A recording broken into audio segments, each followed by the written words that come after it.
Que feriez-vous si un jour votre propre fils vous regardait dans les yeux et vous disait que soit vous nettoyiez toute la maison, soit vous déménagiez d'ici?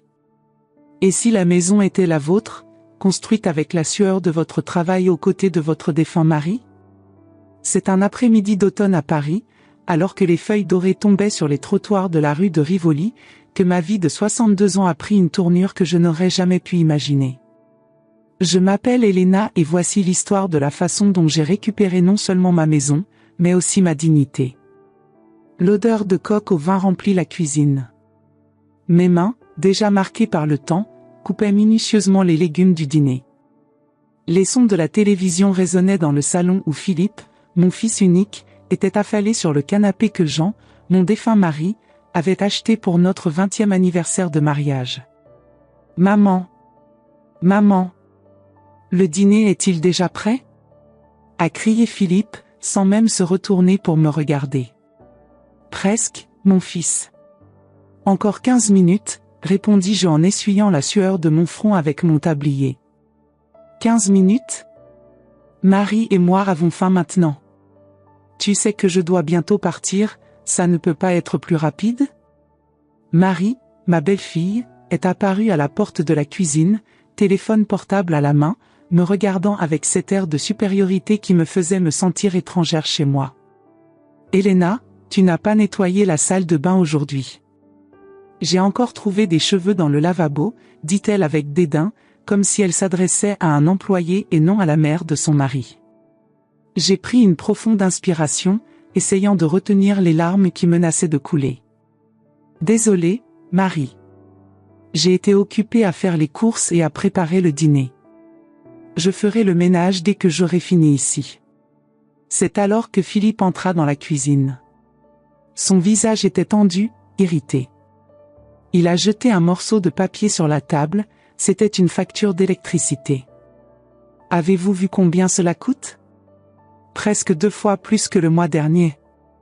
Combien de temps restez-vous allumé ce four chaque jour ? » J'ai essayé de lui expliquer que l'hiver approchait et que les chauffages consommaient plus d'énergie, mais il ne m'a pas laissé finir. « Écoute attentivement, maman, » dit-il en s'approchant de moi avec un doigt pointé vers mon visage. Cette maison est en désordre. Marie et moi travaillons toute la journée pendant que tu restes ici. Le moins que tu puisses faire est de garder tout propre et organisé. On a l'impression de ne rien faire de la journée. Ces paroles m'ont frappé comme une gifle.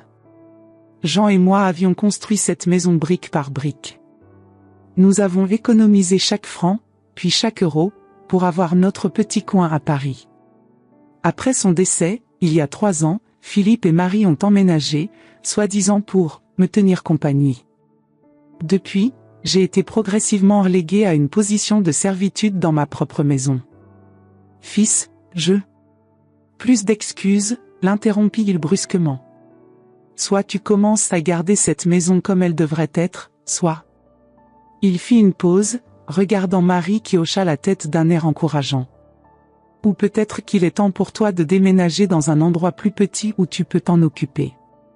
Le silence qui suivit fut assourdissant. Marie sourit discrètement, comme si cette suggestion était la solution parfaite. J'ai réalisé à ce moment-là qu'il n'avait pas bougé pour prendre soin de moi, mais pour prendre possession de ce qui m'appartenait. Dîner dans 10 minutes, fut tout ce que je pus dire, me tournant vers le poêle pour cacher les larmes qui coulaient désormais librement.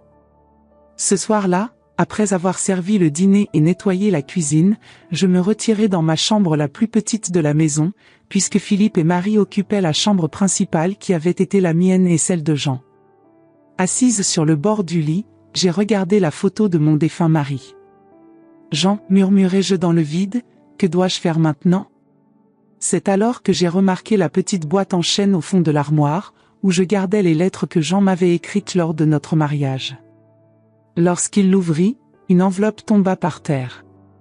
C'était le testament que Jean avait laissé, stipulant clairement que la maison était à moi, entièrement à moi. Quelque chose a changé en moi cette nuit-là. Une détermination que je n'avais pas ressentie depuis des années a commencé à grandir. J'ai regardé à nouveau la photo de Jean et, pour la première fois depuis longtemps, j'ai souri. « Tu as raison, mon amour, dis-je doucement. Il est temps de reprendre notre maison. Avez-vous ressenti une sensation d'oppression dans votre poitrine lorsque mon propre fils m'a dit ces mots? Soit tu nettoies la maison, soit tu déménages d'ici, dans ma propre maison. Que feriez-vous si vous étiez à ma place? Continueriez-vous à baisser la tête? Ou trouveriez-vous, comme moi, une force dont vous ignoriez même l'existence? Ne partez pas maintenant, car ce qui va se passer ensuite a non seulement changé ma vie, mais pourrait aussi changer la vôtre. Dans le prochain chapitre, je révélerai le moment exact où j'ai décidé que 62 ans n'était pas la fin de l'histoire, c'était juste le début de ma libération. Et croyez-moi, quand vous découvrirez ce que j'ai fait à cette maison et comment mon fils a réagi, vous réfléchirez à 2 fois aux chaînes invisibles que vous portez peut-être. Restez jusqu'à la fin. Ce n'est pas seulement mon histoire, cela pourrait être le miroir dont vous avez besoin pour voir votre propre force. Cette force endormie qui n'attend qu'un petit coup de pouce pour se réveiller.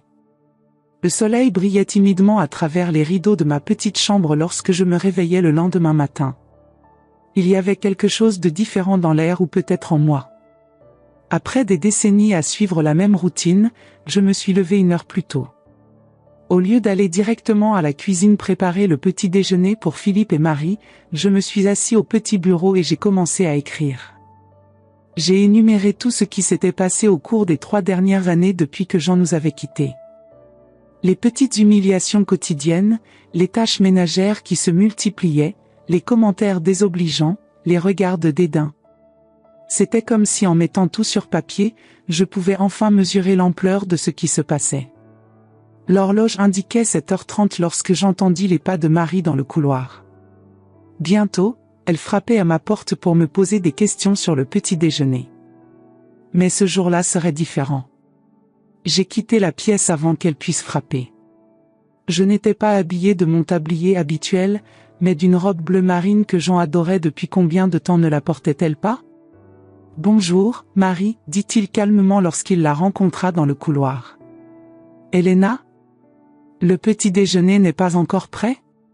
Philippe a un rendez-vous important aujourd'hui et... » « Non, le café n'est pas prêt, l'interrompis-je avec une sérénité qui la surprit.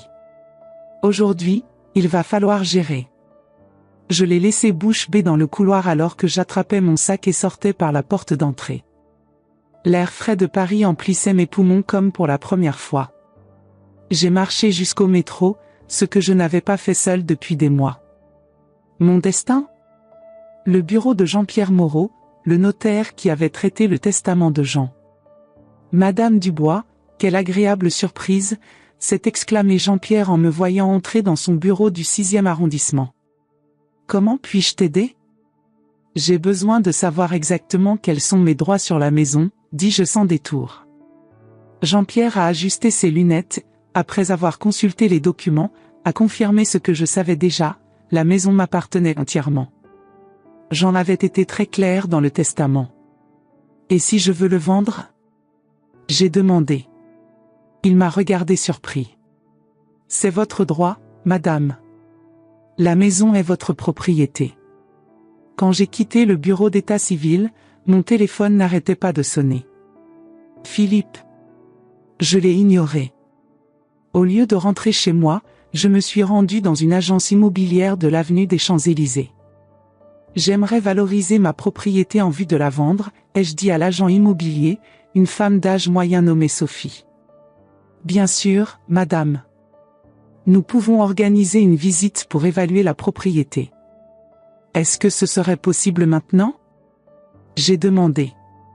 Sophie parut surprise, mais accepta.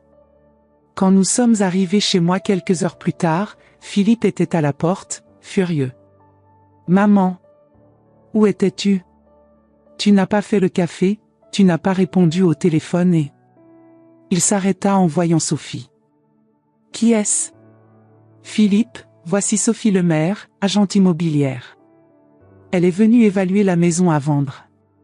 Le visage de mon fils s'est complètement transformé. Le rouge de la colère fit place à une pâleur de choc. Vais vendre? Que veux-tu dire par vendre?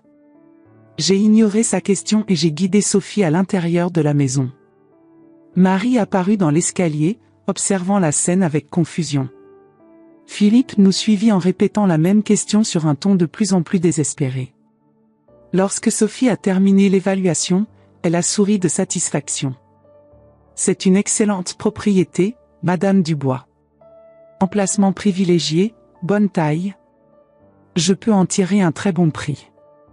J'ai signé sur place les premiers papiers, sous les yeux étonnés de Philippe et de Marie. Lorsque Sophie partit, le silence dans la pièce était palpable. C'est Philippe qui l'a cassé. Maman, qu'est-ce que tu penses faire? C'est notre maison. Non, Philippe, répondis-je calmement. C'est ma maison. La maison que ton père et moi avons construite. Et tu m'as donné un ultimatum hier, tu te souviens? Nettoyer la maison ou déménager. Eh bien, j'ai décidé de déménager. Et de vendre. Marie s'avança, soudain alarmée. Tu ne peux pas faire ça. Où allons-nous vivre? Ce n'est plus mon problème, répondis-je. Vous êtes jeune, vous avez un travail. Vous pouvez louer un appartement comme n'importe quel autre couple. Philippe est passé du pâle au rouge. Es-tu fou? Tu ne peux pas nous expulser. Oui, je peux. Et je te donnerai 30 jours pour trouver un autre endroit. À ce moment-là, j'ai vu quelque chose dans les yeux de mon fils que je n'avais jamais vu auparavant, la peur. Pas peur de moi-même, mais peur de perdre le confort que j'avais tenu pour acquis. Maman, parlons-en, commença-t-il, sa voix soudain douce. Peut-être que nous avons été un peu durs avec toi, mais vendre la maison? C'est trop radical. Marie le rejoint rapidement. Elena, nous sommes une famille. Les familles ont des désaccords, mais cela ne veut pas dire que nous devons prendre des décisions drastiques. Je les ai regardés tous les deux, mon fils et sa femme, et j'ai vu clairement ce que je n'avais pas voulu voir depuis des années, un opportunisme déguisé en inquiétude. La décision a été prise, a-t-il déclaré avec fermeté. Et maintenant, si tu veux bien m'excuser, je dois commencer à préparer mes affaires. Je suis monté dans ma chambre et j'ai verrouillé la porte, ignorant les supplications de Philippe puis les menaces de l'autre côté. Pour la première fois depuis 3 ans, j'avais l'impression de respirer pleinement. J'ai repris la photo de Jean et j'ai souri. Tu serais fier de moi, mon amour.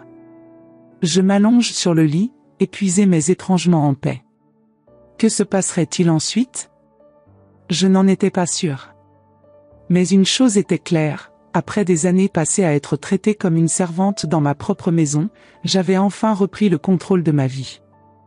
Que se passera-t-il lorsque Philippe découvrira la vraie valeur de la maison sur le marché parisien? Et quelle sera ma prochaine étape dans cette partie d'échec familial qui vient de commencer? Dans le prochain chapitre, vous verrez comment une simple visite à la banque révélera des secrets que je n'imaginais même pas, et comment un vieil ami réapparaîtra pour changer le cours de cette histoire. Le lendemain matin, Paris se réveille couvert d'une fine bruine qui embue les vitres et crée une atmosphère mélancolique. Je me suis réveillé avant l'aube, déterminé à poursuivre mon plan. Je me suis habillé en silence et j'ai quitté la pièce avec une petite valise contenant des documents importants. La maison était silencieuse. Philippe et Marie dormaient probablement encore, ou peut-être faisaient-ils semblant de dormir pour éviter une nouvelle confrontation. J'ai laissé un simple mot sur la table de la cuisine, je serai de retour dans l'après-midi. Ne m'attendez pas pour le déjeuner. Le métro parisien était bondé comme toujours, les gens se précipitaient vers leur travail, beaucoup d'entre eux avec le regard vide de quelqu'un qui vit de l'automatique. Depuis combien de temps avais-je vécu comme ça aussi? Désormais, chaque décision, chaque respiration me paraissait plus vivante, plus consciente. Ma destination ce matin-là était le Crédit Lyonnais, la banque où Jean et moi tenions nos comptes. Après sa mort, je me suis rarement rendu sur place. Philippe m'avait proposé de s'occuper des finances, arguant que ce serait trop compliqué pour moi. Bonjour, Madame Dubois, m'a salué Maurice Lefebvre, le gérant qui connaissait Jean depuis des décennies. Quelle agréable surprise de te revoir après si longtemps. Bonjour, Maurice. Je dois vérifier l'état de mes comptes et investissements. Maurice avait l'air légèrement mal à l'aise. Eh bien, c'est généralement votre fils qui s'occupe de ces questions. Oui, mais aujourd'hui, c'est moi qui suis ici, répondis-je fermement. Et j'aimerais tout voir, s'il te plaît. Ce que j'ai découvert au cours des heures suivantes m'a glacé le sang. Jean avait quitté non seulement la maison, mais aussi un important portefeuille d'investissement actions, obligations et même un petit appartement dans le Marais qu'il avait loué. Des locations que je n'avais jamais vues auparavant. Comment est-ce possible, ai-je demandé à Maurice en montrant des relevés où les sommes arrivaient, le même jour, étaient transférées sur un autre compte. Maurice a vérifié le système.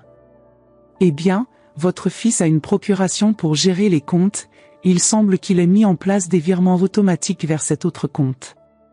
Un compte au nom de Philippe et Marie. Ma main tremblait lorsque je signais les documents nécessaires pour révoquer immédiatement la procuration de Philippe.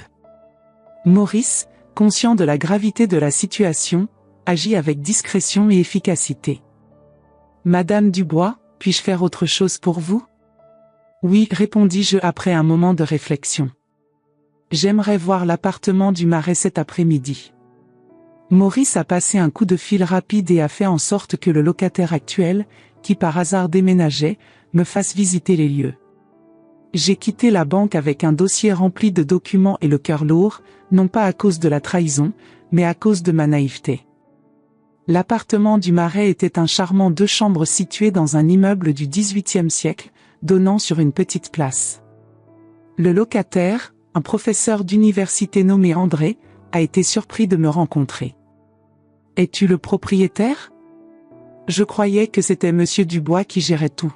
« Je suis le propriétaire, oui, confirmai-je. »« Et tu pars ?» ?»« Malheureusement oui. J'ai reçu une offre pour enseigner à Lyon.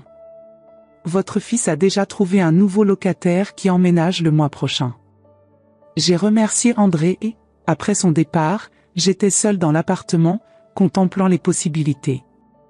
Elle était petite, mais charmante et accueillante, très différente de la grande maison où j'habitais, mais qui ne m'avait jamais semblé être une vraie maison. C'est alors que j'ai eu une idée. En quittant l'appartement, je longeai la place des Vosges, où je rencontrai par hasard une silhouette familière assise dans un café. Hélène ? Hélène Dubois ? Je me suis retourné et j'ai vu Robert Mercier, un vieil ami de Jean et moi. Il était veuf depuis plus longtemps que moi et nous avions perdu contact après les funérailles de Jean.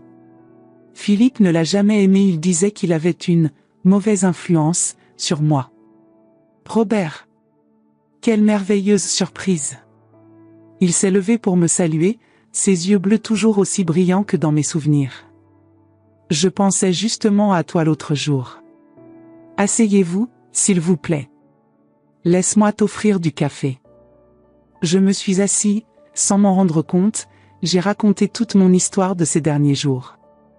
Robert écoutait attentivement, son expression alternant entre le choc et l'indignation. Helena, c'est terrible. Ton propre fils. Je sais, soupirai-je. Mais maintenant, je reprends le contrôle. Robert sourit, un sourire chaleureux qui me rappela combien il était bon d'avoir de vrais amis. Et qu'est-ce que tu comptes faire maintenant? Vas-tu vraiment vendre la maison? Oui, répondis-je avec conviction. Et je viens de voir un appartement ici dans le Marais qui, par hasard, est disponible. Le monde tourne, n'est-ce pas, a-t-il commenté, ses yeux rencontrant les miens. J'en serais fier de toi, Helena. Nous avons parlé pendant des heures, nous souvenant du passé, timidement, parlant de l'avenir. Quand j'ai finalement regardé l'horloge, il faisait presque nuit. Oh mon Dieu, je dois y retourner. Robert a insisté pour me raccompagner chez moi. En chemin, nous avons échangé nos numéros de téléphone et promis de ne plus perdre le contact. En arrivant à la maison, j'ai trouvé Philippe et Marie dans le salon, attendant visiblement mon arrivée. Le téléphone dans la main de Philippe et son expression furieuse m'ont dit tout ce que j'avais besoin de savoir. La banque a appelé, dit-il sèchement. Vous avez révoqué ma procuration. Oui, répondis-je calmement en raccrochant mon manteau. Et j'ai découvert l'appartement dans le Marais. Et les investissements. Marie pâlit. Philippe fit un pas en avant. Maman, tu ne comprends pas. J'étais juste. Vous me volez? J'ai ajouté. Tout en me traitant comme une femme de chambre dans ma propre maison? Ne sois pas dramatique. Marie est intervenue. Philippe s'occupait des finances parce que vous n'en avez évidemment pas la capacité. C'était la goutte d'eau qui a fait déborder le vase. J'ai construit cette maison et ses finances avec Jean bien avant que vous vous rencontriez, dis-je, ma voix tremblante non pas de peur mais de colère. Et je le répète, vous avez 30 jours pour partir. Et Philippe, j'attends un rapport complet de toutes les transactions financières que vous avez faites avec mon argent. Philippe frappa la table. Tu ne peux pas faire ça. Je suis ton fils. Oui, tu es mon fils. Et cela rend ta trahison encore plus douloureuse. Je me tournai pour monter les escaliers quand Marie cria. C'était ce vieux, n'est-ce pas? Robert Mercier. Je vous ai vu arriver ensemble. C'est pour ça que vous agissez comme ça. Je m'arrêtai un instant, surpris non seulement par la mention de Robert, mais aussi par la surveillance constante à laquelle j'étais apparemment soumis. Ma décision n'a rien à voir avec Robert, répondis-je calmement. C'est une question de dignité. Quelque chose que vous ne semblez pas comprendre tous les deux. Je me suis à nouveau enfermé dans la pièce, mais cette fois je n'ai pas pleuré. Au lieu de cela, j'ai pris mon téléphone et j'ai appelé Sophie, l'agent immobilier. Sophie? C'est Hélène Dubois. J'aimerais accélérer le processus de vente de la maison. Et j'ai aussi un appartement dans le Marais que j'aimerais peut-être garder pour moi. Quand j'ai raccroché, j'ai regardé par la fenêtre les lumières de Paris qui commençaient à s'allumer. La ville lumière, qui pendant si longtemps n'avait semblé qu'une scène lointaine devant ma fenêtre, semblait maintenant me rappeler à la vie. Que se passera-t-il lorsque Philippe découvrira mes véritables projets? Et comment Robert fera-t-il à nouveau partie de ma vie après tant d'années? Dans le prochain chapitre, la confrontation finale révélera des vérités douloureuses sur le passé et ouvrira des portes inattendues sur l'avenir. Une leçon sur un nouveau départ auquel personne ne s'attend à 62 ans. Le mois qui suivit fut comme une tempête silencieuse. Philippe a tout essayé d'abord en recourant à la sentimentalité, puis à la culpabilité et enfin à des menaces voilées sur ma capacité mentale. Chaque tentative ne faisait que renforcer ma détermination. Sophie, l'agent immobilier, a travaillé avec une efficacité impressionnante. En seulement 2 semaines, nous avons déjà reçu 3 offres sérieuses sur la maison, toutes supérieures à la valeur marchande. La situation privilégiée et le charme architectural avaient attiré des acheteurs enthousiastes. C'est une décision maintenant, Madame Dubois, a déclaré Sophie lors d'une de nos rencontres dans un café loin de chez nous, pour garantir l'intimité. Quelle offre préféreriez-vous accepter? J'ai étudié attentivement les documents. L'offre la plus élevée est venue d'un couple américain qui souhaitait une résidence d'été à Paris. Cela semblait parfait, ils n'utiliseraient la maison qu'occasionnellement, ce qui signifiait une vente rapide et sans tracas. Celle-là, ai-je souligné la proposition américaine. Et je veux que le processus soit achevé le plus rapidement possible. Sophie hocha la tête, comprenant le sous-texte. J'ai une excellente équipe juridique. Nous pouvons finaliser dans 10 jours. Pendant ce temps, Robert était devenu mon confident et mon conseiller. Nous nous rencontrions presque quotidiennement, généralement dans le même café de la place des Vosges. Il m'a aidé à planifier chaque étape, de l'organisation de mes finances jusqu'à l'emménagement dans l'appartement dans le Marais. Le locataire est-il déjà parti? A-t-il demandé lors d'une de ces réunions, alors que nous partagions un croissant? Oui, hier. Je commencerai à prendre certaines affaires demain, discrètement. Robert m'a pris la main par-dessus la table, un geste simple qui a fait battre mon cœur comme je n'avais pas ressenti depuis des années. Elena, tu es la femme la plus courageuse que je connaisse. Je souris, sentant la chaleur monter à mes joues. Ce n'est pas du courage, Robert. C'est une nécessité. À la maison, la tension était palpable. Marie ne me parlait pratiquement pas, se limitant à des regards méprisants. Philippe alternait entre de longues périodes de silence et des tentatives désespérées pour me convaincre de changer d'avis. Un soir, alors que je rangeais de vieilles photos dans ma chambre, il a frappé à la porte.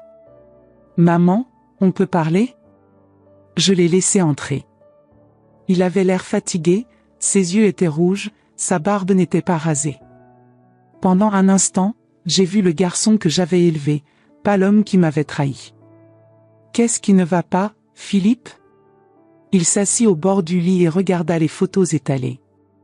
L'un d'eux montrait Jean tenant Philippe nouveau-né à l'hôpital. « Pourquoi nous fais-tu ça? Pourquoi maintenant, après toutes ces années ?» J'envisageais d'ignorer la question, disant simplement qu'il savait très bien pourquoi. Mais quelque chose m'a poussé à répondre honnêtement. Parce que j'ai enfin réalisé que je méritais mieux. Que ton père aurait été dévasté s'il avait vu comment tu me traitais. Et parce qu'à 62 ans, j'ai réalisé que j'avais encore la vie devant moi. Philippe a pris la photo de lui et de Jean. Papa a toujours été ton préféré, n'est-ce pas? Il s'agissait toujours de vous deux. Cette déclaration m'a pris par surprise. De quoi tu parles? Tu étais notre monde, Philippe. Il rit amèrement. Oui, jusqu'à ce que je cesse d'être le fils parfait. Jusqu'à ce que je décide de ne pas suivre la carrière que tu m'as projetée. C'était comme si un rideau s'était ouvert, révélant une partie de l'histoire que je n'avais jamais vue auparavant, le récit de Philippe sur notre famille, si différente de la mienne.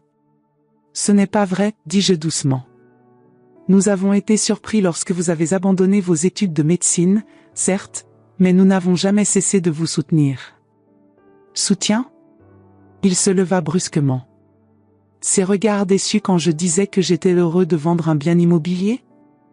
Les commentaires subtils sur le fait que j'aurais pu être plus? Et puis, quand j'ai rencontré Marie, les insinuations constantes selon lesquelles elle n'était pas assez bien? Je restais silencieux, analysant ses paroles. Y avait-il du vrai là-dedans? Jean et moi avions rêvé d'avoir un fils médecin, oui. Et peut-être que nous laissons notre déception paraître plus que nous ne le pensions.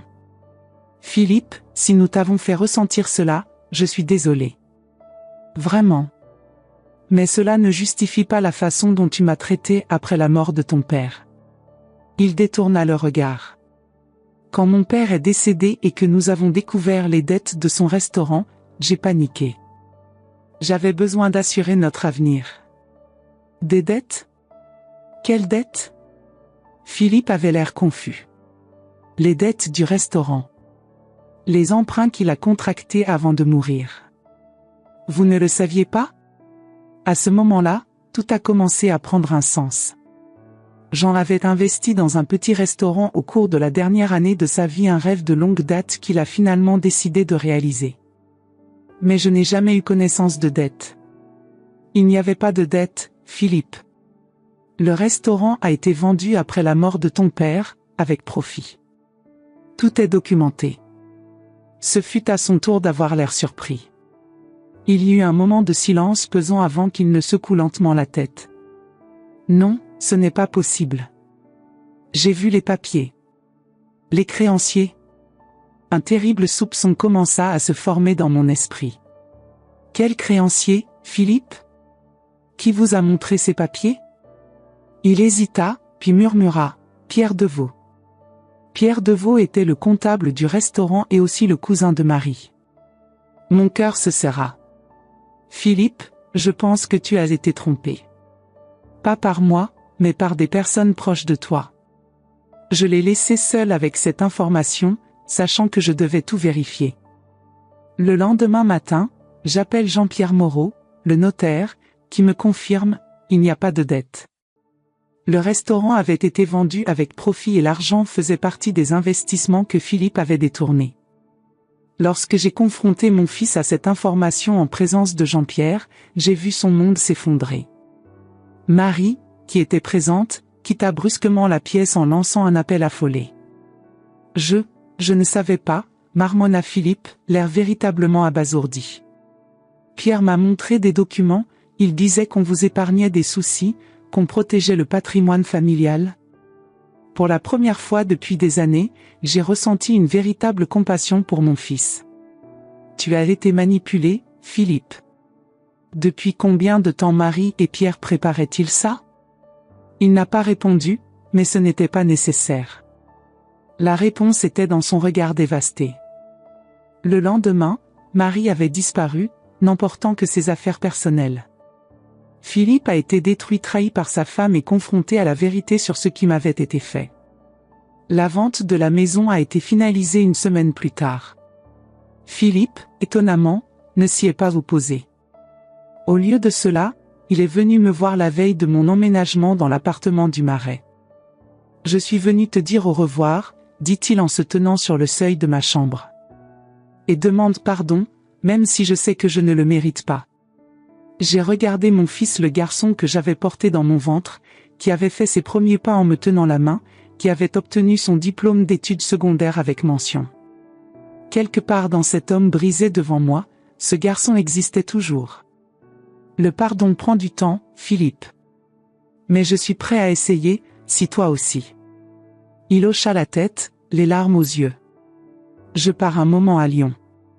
Pierre fait l'objet d'une enquête, il semble que nous ne soyons pas les seules victimes. J'ai besoin de reconstruire ma vie loin de tout ça. Lyon est une belle ville, ai-je commenté. Peut-être que je pourrais te rendre visite un jour. Un petit sourire apparut sur son visage. J'aimerais ça. Le jour du déménagement, Robert est venu m'aider. Alors que nous chargions les derniers cartons dans la voiture, j'ai regardé la maison une dernière fois, tant de souvenirs, bons et mauvais. « Es-tu prêt ?» a demandé Robert en m'offrant son bras. « Oui, » répondis-je en passant mon bras sous le sien.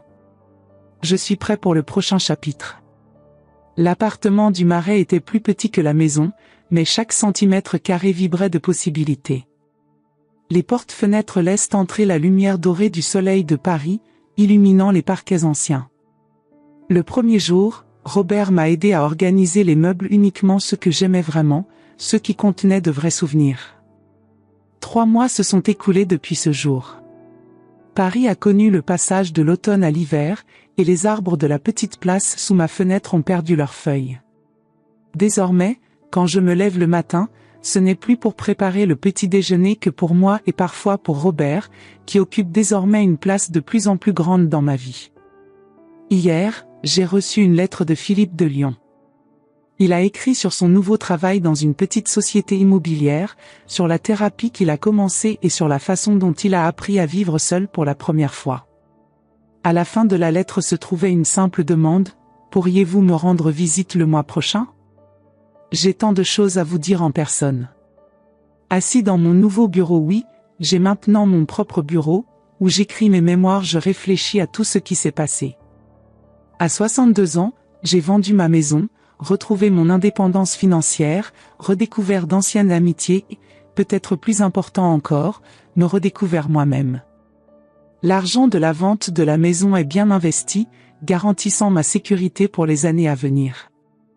Une partie de cela, je voyageais dans des endroits que Jean et moi avons toujours rêvé de visiter ensemble: Venise, Prague, Santorin. Et oui, je compte rendre visite à Philippe à Lyon. Le pardon est un processus lent, comme je lui ai expliqué. Mais chaque jour m'apporte plus de clarté. Ce n'était pas seulement Philippe qui avait besoin de pardon, j'avais aussi besoin de me pardonner de m'être laissé diminuer dans ma propre vie pendant si longtemps. Robert frappe à la porte, ponctuel comme toujours pour notre déjeuner hebdomadaire. Aujourd'hui, nous allons au nouveau café qui a ouvert ses portes au coin. Demain, je commence un cours de photographie à l'université pour seniors, un autre rêve trop longtemps reporté. Alors que je ferme la porte de l'appartement, je me retrouve à sourire dans le miroir du couloir. La femme qui me regarde n'est plus l'ombre qui vivait dans les coins de sa propre maison, c'est une femme complète, avec les rides de l'expérience et les yeux brillants du possible. Si vous m'aviez demandé il y a 3 mois si je pensais pouvoir recommencer à 62 ans, j'aurais probablement ri à cette idée. Maintenant, je sais que les nouveaux départs n'ont pas d'âge, ils ont juste du courage. Et quand mon fils m'a dit « Soit tu nettoies la maison, soit tu déménages d'ici », il n'a jamais imaginé qu'il m'offrait le plus beau cadeau de tous, la chance de retrouver ma force. J'ai vendu la maison, oui. Mais j'ai racheté ma dignité. Et ça, aucune somme n'a pu être versée. Vous qui m'avez écouté jusqu'ici, je veux dire quelque chose du fond du cœur. En racontant mon histoire, j'avais l'impression de ne pas être seul. Combien d'entre vous, en ce moment, sont traités comme des domestiques dans la maison que vous avez construite au prix de tant de sacrifices? Combien ont des enfants qui les font se sentir comme un fardeau et non comme une bénédiction? Je vois tes larmes silencieuses. J'entends tes soupirs quand il n'y a personne. Parce que j'étais là aussi. Dites-moi dans les commentaires, votre fils ou votre fille vous a-t-il déjà fait sentir petit dans votre propre maison? Avez-vous déjà pensé à faire ce que j'ai fait, mais la peur vous retient toujours? Ou peut-être avez-vous déjà lancé votre propre ultimatum et recommencé, comme moi? Cette chaîne est notre refuge, où nos histoires ne sont pas seulement entendues, mais ressenties. Inscrivez-vous dès maintenant pour marcher ensemble dans cette phase de la vie qui peut être la plus libératrice de toutes. Appuyez sur ce bouton pour vous, pour votre dignité. Notre âge est dans les rides, pas dans le courage de notre cœur. Partageons ce voyage?